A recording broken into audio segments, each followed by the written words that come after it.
인도 차이나 반도의 서쪽 끝, 아름다운 자연을 가진 곳으로 유명한 나라. 우리에겐 버마로도 알려진 미얀마가 최근 큰 혼돈에 빠졌습니다. 2021년 2월 1일 미얀마 군부가 쿠데타를 일으킨 것입니다. 수만 명의 미얀마 시민들이 군부 독재 타도를 외치며 거리로 나서고 있고, 군부의 총칼 아래 지금 많은 이들이 목숨을 잃고 있습니다. 민주화를 위한 미얀마 국민들의 피와 눈물, 그리고 그 중심엔 미얀마 국민들의 정신적 지주이자 민주화 운동의 상징으로 여겨지는 한 인물이 있습니다. 바로 아웅산 수치입니다.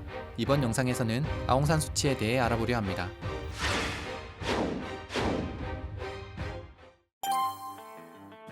1945년 6월 19일 아버지 아웅산과 어머니 킨치 사이에서 이남일녀 중 막내로 태어난 아웅산 수치.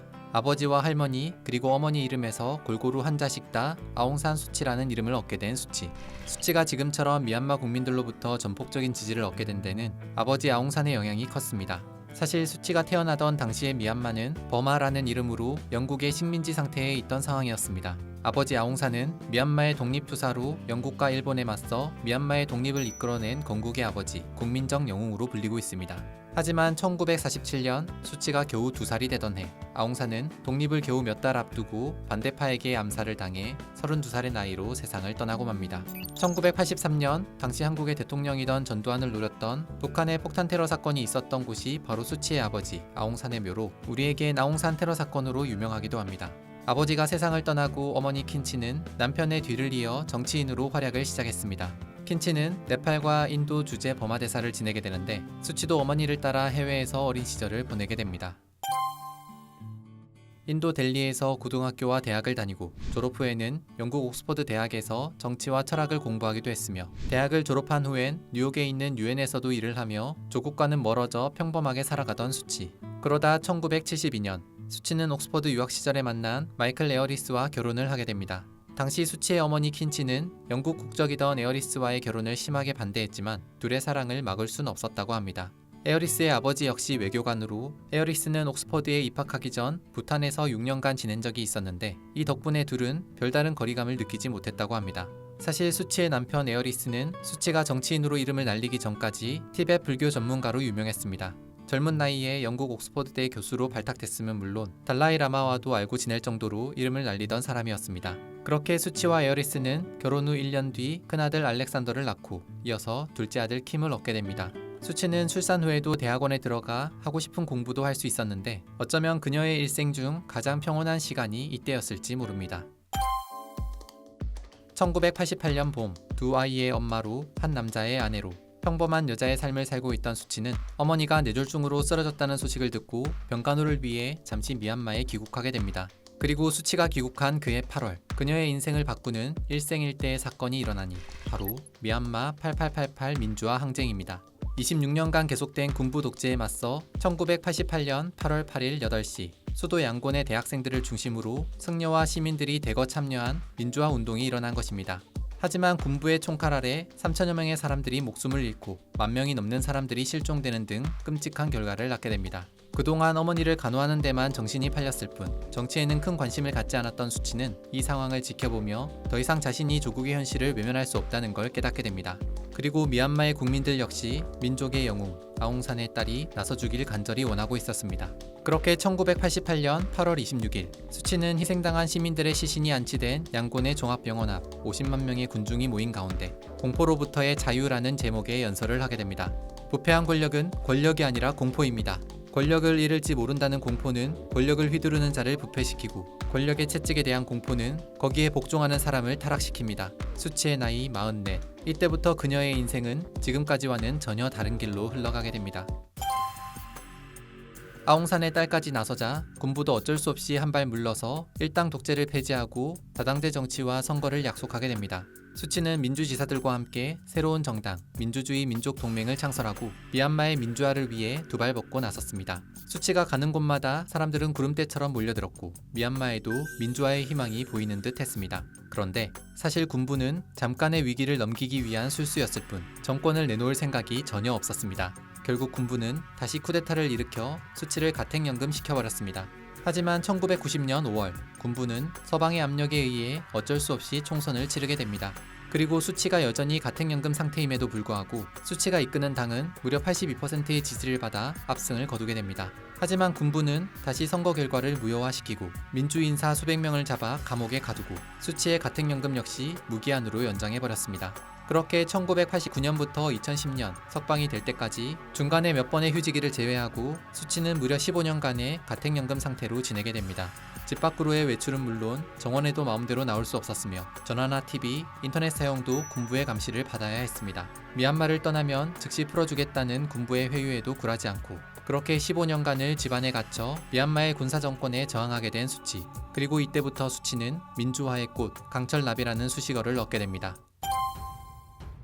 1991년 수치는 미얀마 민주화 운동의 공로를 인정받아 노벨 평화상을 받게 됩니다. 하지만 여전히 가택연금 상태에 있던 수치는 집 밖으로 나올 수 없었고 두 아들과 남편이 수치 사진을 들고 대리수상을 하게 됩니다. 수치는 노벨 평화상을 받은 지 21년이 지난 2012년 6월이 되어서야 노르웨이 오슬로 시청에서 노벨상 수락 연설을 할 수 있었습니다.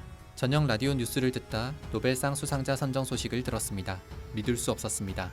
당시 외부로부터 고립돼 있던 저는 실제 세계의 일부가 아니라는 느낌을 받곤 했습니다. 더 중요한 것은 노벨 평화상으로 전 세계가 민주주의와 인권을 위한 버마의 투쟁에 관심을 갖게 됐다는 것입니다.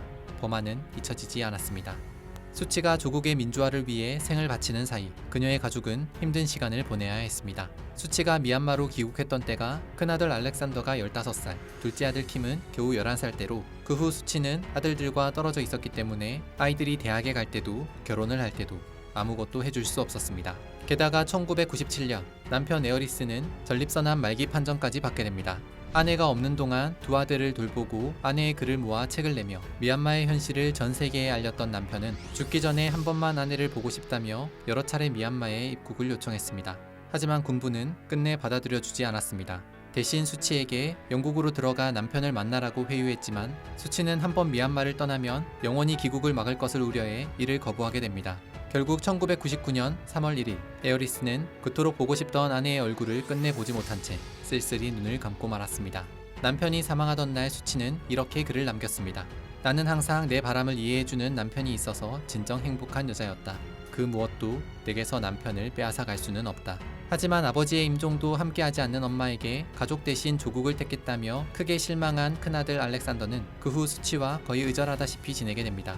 다행히 둘째 아들 킴은 수치가 가택연금에서 해제되자마자 미얀마를 찾아와 어머니를 만날 정도로 사이가 좋은 편이지만 조국과 가족 사이에서 얼마나 고뇌를 겪었을지 감히 짐작하기 어렵습니다. 2010년 11월 수치는 드디어 가택연금에서 풀려나게 되었습니다.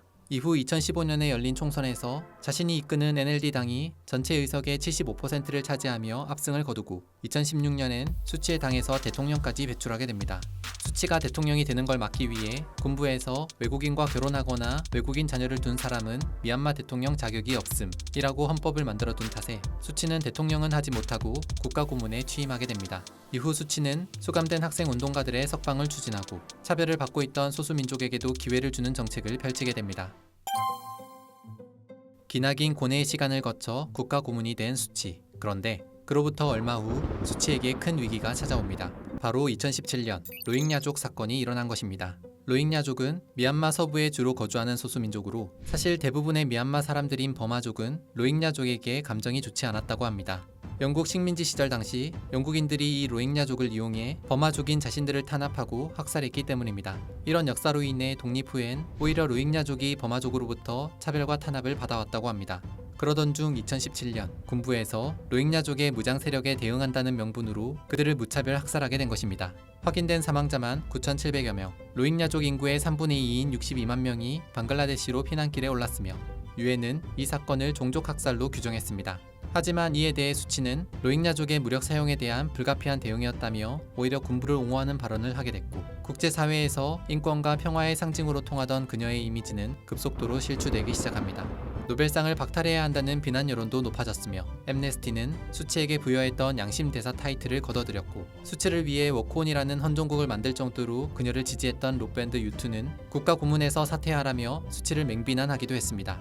그러나 여전히 로힝야족에게 안 좋은 감정을 가지고 있는 미얀마의 대다수 국민들은 수치의 발언을 지지하며 그녀에게 변함없는 신뢰를 보내고 있습니다. 2020년 11월 미얀마의 총선이 다시 열렸고 수치가 이끄는 당은 또다시 압승을 거뒀습니다.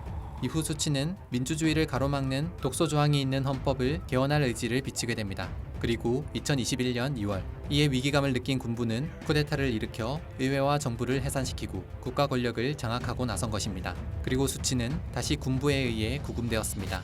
미얀마 시민들은 수치의 석방과 민주주의 회복을 요구하며 빨간 리본을 달고 세 손가락 경례를 하며 거리로 나오고 있습니다. 세 손가락 경례는 영화 헝거게임에서 나온 표현으로 독재에 맞선 혁명군의 저항을 의미합니다. 세 개의 손가락은 선거, 민주주의, 자유를 뜻하며 빨간색은 수치가 이끄는 민주주의 민족동맹의 상징색이라고 합니다. 그리고 로힝야족 역시 군부보다는 그래도 대화가 통하는 수치가 낫다며 미얀마의 민주주의를 도와달라는 성명을 발표하기도 했습니다. 지금 혹독한 겨울을 보내고 있는 미얀마에 어서 빨리 봄이 올 수 있길 미얀마의 민주주의를 응원합니다. 이상 아웅산 수치에 대해 알아봤습니다.